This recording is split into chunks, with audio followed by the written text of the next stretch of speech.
So we just designed my personal outdoor kitchen. Today I'm gonna walk you through the fundamentals. We're gonna go back to the beginning. I got my little brother Tate here to help me out. He helps me out on our golf channel. If you haven't seen our golf channel, it's really awesome. But we're gonna design an outdoor kitchen, specifically some tips and tricks, some do's and don'ts, and some Flings and dings. Nope. no, some tips and tricks, some do's and don'ts, and some yes and yeses. No, some tips and tricks, some do's and don'ts, and some won'ts. And My some, mind's going a let's mile do an some hour. do's and don'ts, some tips and tricks, and some kicks and. Nope, that's just as bad. Most importantly, we're going to help you how to design the actual structure. Do we want cabinetry? Do we want a pre-built kit? Or do you want something from scratch from a contractor? I'm going to work through all of that. We are the experts in designing outdoor kitchens. We do it all day. Biggest reason people don't design outdoor kitchens, they don't know where to start. Watch this video. We're going to teach you how to do it. So before we get into the spacing and everything like that, let's talk the body of the units. Body. What's the word you used earlier? Fundamentals. Yeah, fundamentals. But I don't think you need to be. I think you're kind of taking this too literal. The whiteboard. How do we keep people to remember this? Mental. Think mental. Mental. And you're having fun. Yes. You're having fun when you're cooking. And you have to remember D. Fun. D. Mental. Fun. Well, The big three. Fun, die, mental. Okay. You need to have fun, you need to die, and you need to be mental. Wait. What? So let's start with the body. So we have this little model here. This is ProFit Outdoor Kitchen, which is actually the software we're gonna be showing you today. We have software we can help you design outdoor spaces with, but when it comes to designing the body of the outdoor kitchen, which is really the bones, we have three options. We have full cabinetry, which is gonna be the most expensive option, like we have here. And then we have like the ProFit modular kits. Now this is an actual real miniature model. So this is a really easy DIY solution, especially if you don't want to get a contractor involved. I think it's DIY. What did I say? What did I say? You said DIY. Good on you, mate. What I did don't I know say? what DIY is. What did I say? DIY. Do your itself. Yeah, this I meant do it yourself. DIY, yeah. Dog But mine. you can see we have these little L brackets. It's made of It aluminum. literally just comes as four sides. You L brackets together, put in your support brackets. The concrete board's already on, and bing, bang, boom, bango, bongo, you're ready to go with finishing material. And what's cool is they even do floor concrete board to keep critters out of there. That's a great alternative. And then of course the third option would be having one just custom built by your contractor. This has become problematic for a lot of customers though, because unless you're doing an entire backyard project where you already have a contractor on site, the issue with that is a lot of contractors we find don't want to do tiny little project. An outdoor kitchen is usually a small project for a contractor by himself. So it's been proven difficult to get good labor for that. So that's why this is a great solution. And then you can do whatever finishing material you want. Or again, same with full cabinetry, there's really not a lot of labor involved. You just kind of order it this way and you're ready to roll. So those are the options that you go with. Now, personally, I've talked about in other videos, I'm going with the full cabinetry system. It's by far the most functional and gives you the most space. The problem is with like a full structure like this is even if you were to maybe put in like a little mini storage drawers, they should make little mini storage drawers. That'd be cute. Yeah, it would be cute. Let's say I put a little mini storage drawer in here. You see, you still have like just all this empty space, unutilized space basically, versus these cabinets go all the way to the back. So you're utilizing the full structure to this maximum ability. So this is by far the most functional, but it's usually the most expensive. If you care most about functionality and space saving, you're gonna wanna go with a full cabinetry setup. So that's sort of the bones. Now let's get into some design shapes, Tate. So one thing I learned in my previous several outdoor kitchens, I wanna maximize space. And for me, a lot of this is gonna be dependent on your specific layout. That's why you need to get a hold of us and we can help you, even if you have tight restraints. But what I learned is I sort of want one island for more utility and cooking, and then a second island that's gonna be more for serving, setting things down. So what I'm gonna do is the galley mode. Let's go to galley, Tate. Galley me. So cabinet depth is going to be something you're going to want to pay attention to. Grills are deeper, and when I say depth, this dimension to this dimension, grills are deeper than like an indoor kitchen cabinet setup. So they're usually deeper. So they're around 30 inches or so. Let's go to 30 inches, Tate. So 2.6, 2.5 feet. There we go. Standard countertop thickness, that's good there. All right, now how long is this island? 12 feet. Okay, so that's about right. That's about exactly what I'm doing. So one thing you want to keep in mind, go ahead and then give me like a 42-inch grill in here. Which one do you want the grill head in? This one. This one here? Yep. On it. Do they have Kalamazoo in here? Of course they do. No, they don't. Okay, give me a Twin Eagles. We want 36, you said? No, I want the 42 Eagle 1. Oh, you're going big dog. Yeah, give me the big bad mama. All right, so no, I don't think we want to center it. So let's go here. So this is where we got to think about life. No, not that. No. Well, that's part of the video. So most people will slam it on the edge. Okay. What's the problem with that? Go ahead. Most people will throw it on the other side and be like, okay, and that maximizes this side. Okay, but let's say you have crap all over the other side of the counter, and I get handed a tray of 20 burgers, and you're like, go cook these, and I have nowhere to set it because what happened? The grill is on the very, very edge of the island. So that needs to be moved over. Set my beer, right there. Okay, you got a little red beer, huh? Yeah, that's Red Stripe. So this is our display, and so countertop space is really something you're going to want to pay attention to. About 13 inches. So yeah, I think we want at least 18, right? I think anything less than 18 inches creates a non-functional countertop space. Wouldn't you agree? Oh, I agree. So it kind of turns it into wasted space. Give me a storage drawer underneath here. So if you're doing a body like this, see just like here, we'd put in typically a storage drawer underneath the grill. Now what's cool is if you do a 42-incher, you can combine a little bit of storage with just open access. You're gonna want access inside of this for your gas shutoffs. So that's why we're always gonna do a storage door in there. So that's something to keep in mind. So some people will get a little bit too tight or get too excited, and then they'll throw me like a Primo smoker right there. Oh, on it. If I know you like I think I know you, I'm going large. we're doing XL. You're a sick puppy. Yep. Scoot it over a little bit. See, but that's another mistake. People will throw it right there. Can't do it. Yeah, that's terrible. So what do you think? No, Another?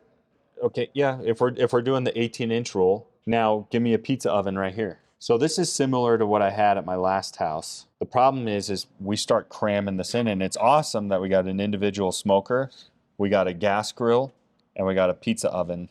But this right here is cluttery and not functional. So I would avoid doing that many cookers unless we have more than 12 feet. So you're saying right now you're getting into the fundamentals of the layout of the kitchen. There's a big mistake clients make is they cram in too many products. Yeah. Another mistake that I see people make, and I think this is more contractors when they're just trying to sell a house. Now shrink this island. Maybe not. Yeah, maybe that. Do it on both sides. This is a common outdoor kitchen I see. This is not an outdoor kitchen. It's cute. This is a fancy gas grill on a cart. With no wheels, yeah. With no wheels. That's exactly what that is. And no side shelves, pretty much. But people will put this in a home. I think it's more contractors that are being cheap. And it checks that box for outdoor kitchen. Yeah, they can advertise an outdoor kitchen. This is not an outdoor kitchen. So for me, the sweet spot, so let's go back to 12 feet. I'm gonna start doing it the way I would do it. So we're starting to refine what I would like in an outdoor kitchen. Now this is again, lifestyle dependent. Some people are big smokers or they want their smoker built into their outdoor kitchen. Some people just, want a really convenient gas grill. 99% of our outdoor kitchens at least have a gas grill. That's gonna be the focal point that you build around equipment wise. So for me, 90% of my cooking I do with a gas grill. I'm thinking about adding like a pellet smoker or a charcoal smoker, but honestly, I'm gonna hide that somewhere else freestanding in my backyard. I'm not gonna be incorporating that into my outdoor kitchen. I really like that, because if you use it 3 or 4 times a year, you pull it out and you can use it. But for a staple that is there 12 months of the year, what are you using throughout the winter? You're just throwing on chicken or you're throwing on something quick, weeknight dinner. Yes. Football Sunday, maybe you'll pull the smoker out, but. So my tip for you, unless you're using a cooker more than 50, 60% of the time, I think I'd only put 2 in my outdoor kitchen. Okay. So if you're tight on space, another good tip is you can get accessories to go inside this grill. Yes. Without taking up extra space. We could do like a charcoal tray, right? Mm-hmm. My handwriting's terrible. It's because you're lefty. We can do a griddle, right? Griddle has 2 D's, just a heads up. Yeah, I got that. So we put in a griddle. What else? What else can we put in here? A smoker tube. Pizza stone. Pizza stone. So basically what you can do is like, if you just want to have like a fun pizza party, but you never are ever going to do pizzas more than once a year, just get a pizza stone for this. Don't put in a whole pizza oven just for that. You can get a decently priced pizza oven that sits on the countertop. And you can stash that in the garage. Still same problem. Oh, you mean like a portable one? And just pull it out. A little one. Yeah. My personal lifestyle is 90% of the time I'm cooking with my gas grill. And maybe 3 or 4 times a year I'm going to, like for a football party or something, I might smoke a brisket. I'm just going to have a separate little pellet smoker that I pull out and use once in a while. But it's not going to be integrated into my outdoor kitchen because I want the kitchen to be more of like a hangout spot. Yeah. Honestly, I'm done smoking briskets for my wife to tell me she doesn't like red meat. And it's just like 5 people. I'm done. I'm tired of you cooking them and them not tasting good. Yeah, that's honestly, that's a huge disappointment. You spend 13 hours on a brisket and it's disgusting. Yeah. 13 hours on a Wagyu brisket, couple $100 later, and everyone hates it. And you hate yourself. Terrible night. Makes for a terrible night. Yeah. Now, the pizza oven, I found out we do use a lot. Now, when I say a lot, I'm still cooking almost primarily with this.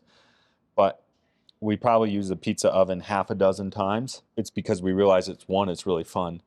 2, it's really affordable, like doing like a pizza bar. Yeah. Really easy to do. It's a lot of fun. Everyone can make their own pizza and it's really inexpensive. But if you're doing a pizza bar regularly, what do you need? You need a lot of space. You need a bar. So I'm talking pepperonis here. I'm talking olives here. Supreme. Oh, so you're a pepper guy? Yeah. You got your pepper here. Mushroom. Yep. Oh, okay. Mushrooms. Then maybe you got a little cheese. Yep. Yeah. Asparagus. And maybe the green should have been the peppers. Green can be asparagus. Oh, no, I'm not. No. Maybe some basil. We'll do purple for the basil. So you see what I'm getting at is we're starting to take up a lot of space. So I just almost want more of like a serving bar. I'm only doing 2 cookers. Now, if you're doing a body, I would just fill this up with cabinet storage. Just maximize as much storage as possible. Yep. Okay. Trash. Gosh. Yeah, trash is a lot big of trash one. in an outdoor kitchen. Big one. Big time trash. Little tip. People say, hey, my indoor trash can's close. That doesn't mean your buddies are going to go put their trash inside your house. They're just going to leave it outside. It's going to be sitting on a countertop somewhere. You might walk in the house and do it, but your buddies aren't going to. Trash is a must. So I'd almost, dare I say, put 2 trash cans. Now, this island, my serving island, is going to be really simple. Yeah, give me some more trash. Now, this under here is just going to be straight trash. Functionality. Straight trash. Yep, 6 trash cans. No, too much trash. I think 1 in there, 2's plenty. Paper towel holder, you good there? Or? Paper towel holder, I think, is an overrated feature. Yep. So what did you put in here? I did a 42-inch cabinet. I don't like how low it is, though. No, and this is just open storage. We don't need access into there and anything. Now, one thing I would consider here is maybe a sink. Sink wouldn't be bad, but then you got to worry about plumbing and drainage.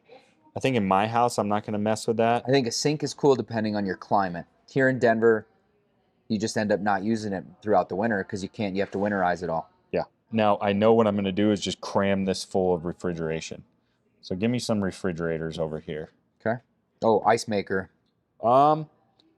You have one inside or outside? I'm going to be putting one inside. If you don't have, the problem with putting an ice maker outside is it has to be winterized.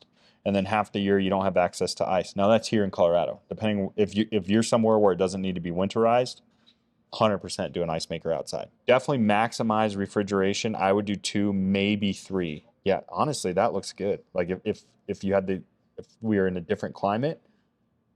Now the fridges I have no problem cramming together because it doesn't affect my counter space. So I would do 2, maybe 3 fridges. What do you think? What are your thoughts on a drawer fridge? Love drawer fridges. Okay. Because You don't have to like lean over to get anything out of it. If I was doing a hollow body structure like this, I would just maximize this space and just fill it up with refrigeration. If I was doing cabinetry, that's where I would take advantage of some cabinetry spaces in here. So if I had full cabinetry, I would do less fridges. I probably wouldn't do 3, maybe even not, maybe just 1. And then utilize my cabinetry space. Or Although just drawers and on stuff. cabinetry, we'd have cabinetry over here too. That would be my basic concept. And then over here in the corner of my yard, I'd have my little pellet smoker over in the corner. Yeah, that looks like a alpaca maybe? Maybe a goose? Well, now, now it is. Oh, you know what I'm gonna throw in here? What? You might not be thrilled with this, but it's something I've dabbled in and I'm starting to kind of like. Go ahead. A little warming drawer. Oh. Oh yes, warming drawer.